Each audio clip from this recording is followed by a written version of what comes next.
أعوذ بالله من الشيطان الرجيم. بسم الله الرحمن الرحيم.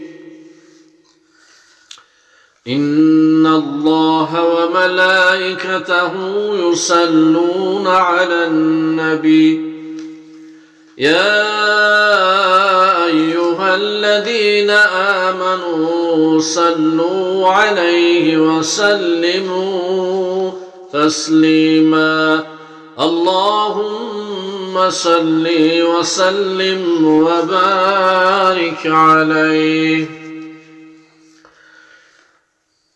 الها از تو میخواهم گناهی آسع مدرا بکن آسان به این درماندگان رنجی قیامت را. گذشتم از پدر از مادری خود از بری امت تو هم بگذر الها جرم این اهلی ندامت را.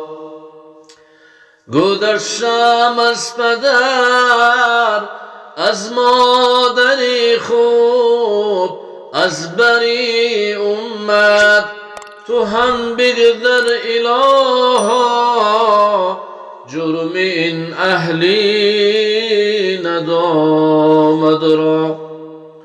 شدن از خطر شیطان همه آلوده عصیان به من ده عاصیانم را بسوزان اهل لعنت را. شدن از خطر شیطان همه آلوده عصیان به من ده عاصیانم را بسوزان اهل لعنت را. ز شفقت در دو عالم اشک ریزان امتی گفتم نباشد امتانم من نخواهم عیش جنت را. ز شفقت در دو عالم اشک ریزان امتی گفتم نباشد امتانم من نخواهم عیش جنت را. نبردارم سر از سجده نبخشی امتانم را. عطا کردی ذی اول در دلم مهری شفاعت را. نبردارم سر از سجده نبخشی امتانم را. عطا کردی ذی اول در دلم مهری شفاعت را.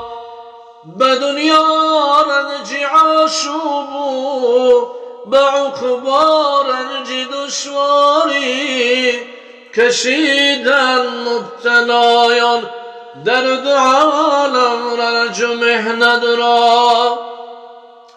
اگر خواهی جنون لطف و شفاعت های آن سرور نفس می تپد در تن نسازی ترک سنت را. اگر خواهی جنون لطف و شفاعت های آن سرور نفس می تپد در تن نسازی ترک سنت را. صلی الله علی سیدنا محمد صلی الله علیه و سلم.